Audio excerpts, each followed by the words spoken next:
네, 오늘 말씀의 제목은 주어와 동사가 하나님께 있습니다입니다. 네.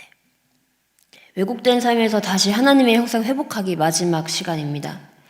이 주어와 동사라는 말은 영어 문법에서 주로 쓰이는 말이잖아요. 영어 시간 아니죠. 제가 자꾸 설명을 드리겠습니다. 네. 주어란 주체가 되는 대상이에요. 주체가 되는 대상이고 동사는 그 주체가 행위를 하는 것을 말하죠. 오늘 말씀 13절을 보시면 너희 안에서 행하시는 이가 하나님이시다. 주어와 동사가 다 하나님께 있음을 말하고 있습니다. 이 말씀이 곧 너희 삶의 주인과 그것을 행하는 그 동사를 행하는 주체가 다 하나님께 있다는 말씀이죠. 내가 주체적으로 내 삶을 계획하고 행동하며 인도하는 듯 하나 생명으로 이제 성령으로 거듭난 사람들의 삶의 실제 주체는 보이지 아니하시는 그러나 우리 안에 함께 하시는 하나님이시다라는 말씀입니다. 일반적으로 사람들은 인생의 주체를 자기 자신으로 보죠. 자기 자신을 보고 내 삶을 위해서 뭔가를 막 열심히 하면서 살아요. 그렇지 않으면 사실 도태되잖아요. 그런데 믿음 생활은 그 반대입니다. 내가 열심히 할수록 겉보기에는 되게 잘하는 것 같아요. 근데 뭔가 조금 이상해집니다. 경건의 모양은 점점 잡혀가요. 직분도 생기고 뭔가 봉사도 많아지고 뭔가 경건의 모양 잡혀가고 저 집사님 건데 정말 믿음 좋아 이런 인정도 받아요. 그런데 내적인 기쁨이 없어요. 힘들기만 하고 뭔가 이상한 거예요. 왜냐하면 성경은 하나님과 함께하는 삶에 분명 기쁨이 있다. 우리 오늘 찬양에서도 기쁨이 있다라고 말씀을 하는데요. 물론 이제 그 삶 가운데 어려움도 있지만 그 안에서 더 크게 느껴지는 은혜, 그런 것들을 말씀하는데 내 삶이 전혀 그렇지 않더라는 거예요. 어떻게 살 때 이렇다는 거죠? 내가 열심히 믿을수록 그렇습니다. 내가 열심히 낼수록 힘들어지는 이유는 믿음 생활의 주어와 동사가 하나님께 있기 때문입니다. 내 삶이긴 하지만 성령으로 거듭난 순간 나의 삶의 주체는 이제 나의 것이 아닌 하나님께 갑니다. 다른 표현으로 나의 삶의 운전대가 이제 하나님께 있다는 말씀이에요. 하나님께서 내 삶의 운전대를 잡으시는 주체가 되어주시고 그 운전대를 움직여서 방향을 정하고 움직이는 동사 역할도 다 하나님께서 하신다는 겁니다. 이 말씀이 오늘 이제 말씀의 제목인 주어와 동사가 하나님께 있습니다라는 말씀입니다. 믿음 생활이 이렇게 하지 않으면 기쁨도 없고 지치게 돼요. 여러분, 하나님 자녀의 삶의 핵심의 특권은 구원을 누림에 있습니다. 그 누림은 이제 내가 열심히 죄와 싸우리라, 죄와 이겨버리라 힘을 주고 달려나가는 것이 아니고요. 죄가 나를 속이면 내가 또 속았네, 내가 이렇게 연약하네, 내가 이렇게 못났네 하실 게 아니라 하나님한테 가시는 거예요. 죄한테 지는 모습, 주저앉는 모습, 그게 원래 기분값이에요. 원래 기분값인데 내가 특별히 더 못나서? 아닙니다. 그런 모습 보일수록 그냥 제가 이래야 하고 더 하나님께 가셔야 됩니다. 이게 내 힘을 빼고 주어와 동사를 하나님께 드리는 거예요. 보세요, 하나님, 저 못하는 거 아시죠? 제 안에 계시는 하나님 나타나 주세요라고 하나님께 가는 게 믿음 생활입니다. 비록 그 상황이 내 마음에 안 들고 이해가 되지 않는 상황일지라도 그렇습니다. 이 말씀이 이제 우리 본문을 통해서 좀 자세하게 보도록 할게요. 먼저 12절입니다.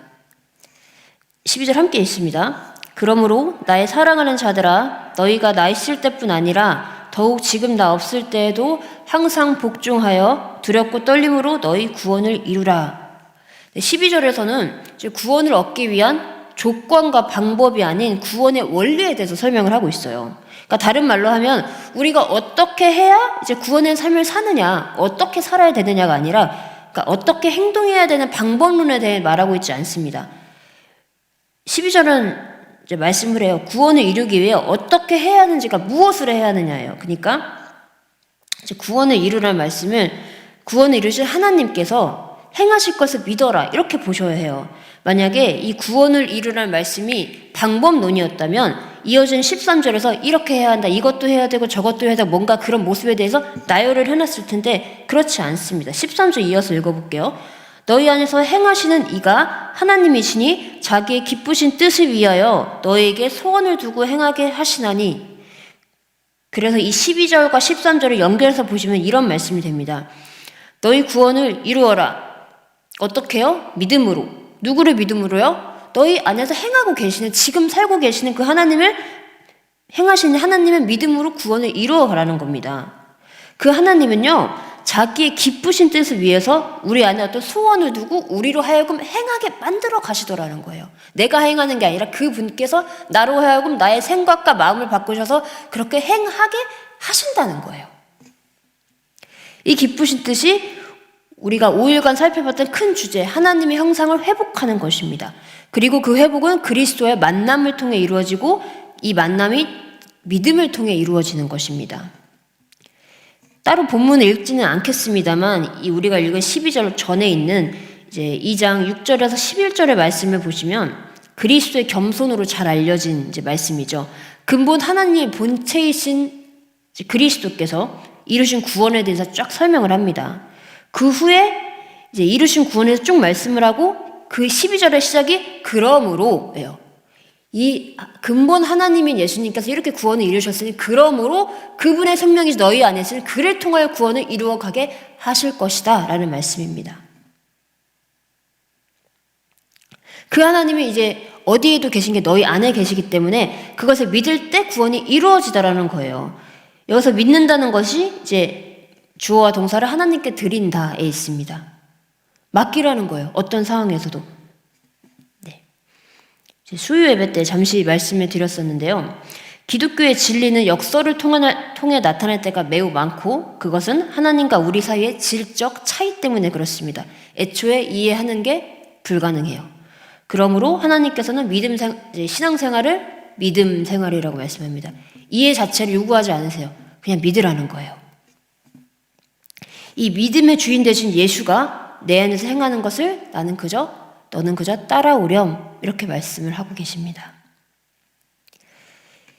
이 하나님의 형상을 회복시키겠다는 기쁘신 뜻을 가지고 소원을 두고 우리에게 행하신다고 이제 13절에서 말씀하시는데 이 말씀은 곧 우리에게 너희는 보이는 현실과 상황이 아닌 언약을 신뢰하라는 말씀이기도 한데요. 그러면 우리가 믿어야 하는 이 신실한 언약이 무엇이냐 했을 때 그것이 15절의 말씀입니다.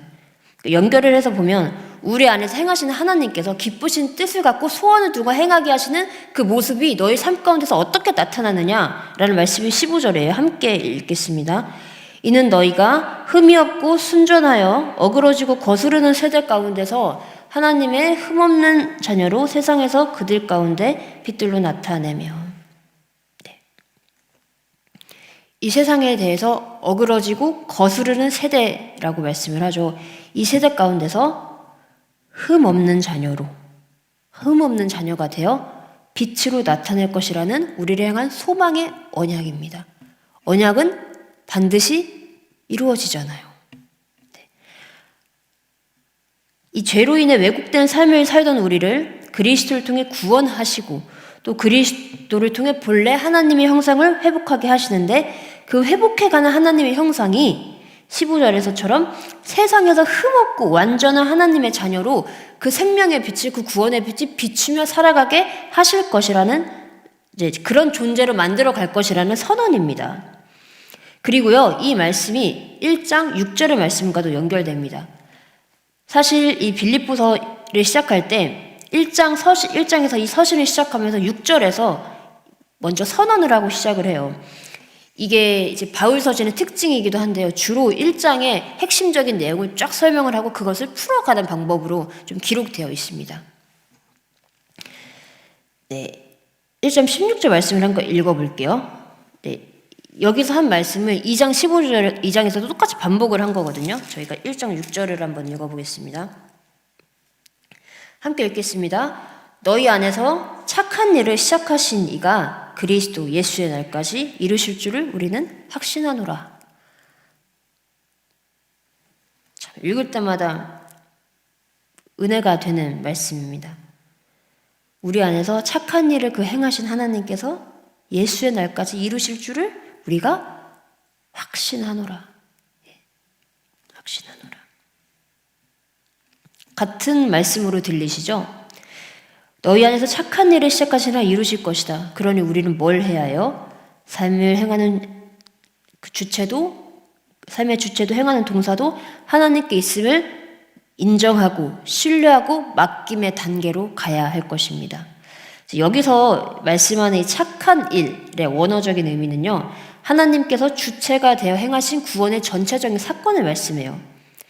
그러므로 우리 안에서 착한 일, 곧 구원의 일을 시작하신 그 그리스도, 그 이가 그리스도의 날까지 이루어질 것인데 그 모습이 2장 15절의 모습으로 나타나더라는 거예요. 어그러진 세대에서 하나님의 말씀 없이 살던 우리를 다시 부르셔서 이제는 흠없고 점없는 완전한 빛으로 비춰가게 하신다고요. 이 연약한 저희를요, 이 보잘것없고 쓸데없는 저희를요, 그 크신 은혜가 누구에게 허락되냐면요, 주어와 동사를 하나님께 맡기는 자에게 허락됩니다.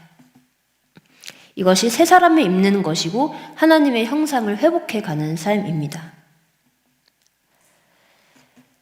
제가 5일 동안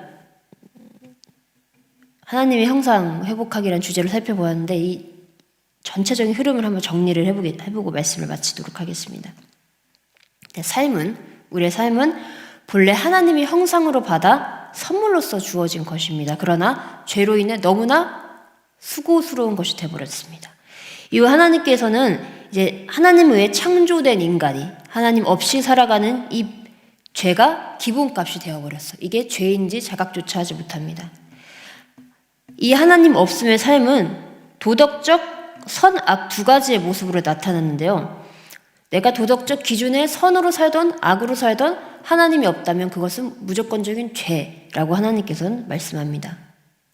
그러므로 내 삶에서 하나님의 존재 여부, 그리스도의 만남의 여부가 죄의 삶인지 하나님의 형상으로서의 삶인지를 결정합니다. 내가 얼마나 착하게 사냐, 얼마나 섬기느냐는 그다지 중요하지 않을 수 있다는 거죠. 하나님께서는 이 근본 문제를 해결하시고자 그리스도를 우리에게 보내주셨고 죽음과 부활로서 사망의 문제를 해결하셨습니다. 이것을 골로새서 에베소서에서는 옛 사람을 벗고 새 사람을 입었다고 말씀을 합니다. 이제 마지막으로 이 새 사람으로 살아가는 방법에 대해 오늘 말씀해 주시는데 그것이 주어와 동사를 하나님께 맡겨라, 하나님께 드려라. 그리스도를 통해 이루신 그 구원을 이제는 너희 안에서 너희를 통하여 이루시겠다고 오늘 말씀을 하고 계십니다. 네, 말씀을 정리할게요. 이 하나님 자녀의 특권은 완벽하게 사는 게 아니에요. 애초에 완벽해질 수도 없어요. 그래서 완벽을 목적으로 삼으면 굉장히 힘들어져요. 예. 하나님이 반드시 완성하실 것을 알고 오늘을 누리는 것이 누리는 삶이에요. 오늘을 완전하게 하는 게 아니라 오늘도 내가 부족하지만 하나님과 함께 이루어 가리라. 하나님께서 이루시고 약속을 소망하고 그 형상을 조금씩 회복해 가리라. 그게 더뎌도 괜찮습니다. 이미 약속되어 있으니까 반드시 이루어질 것이거든요. 그래서 성경은 우리에게 어떻게 살아야 하는가를 말하기 이전에 먼저 하나님은 누구신가를 말씀합니다. 구원의 삶은 하나님을 아는 것에서 가장 먼저 시작되기 때문입니다. 앞으로 우리의 남은 일생 가운데 크고 작은 넘어짐이 있을 것이고요.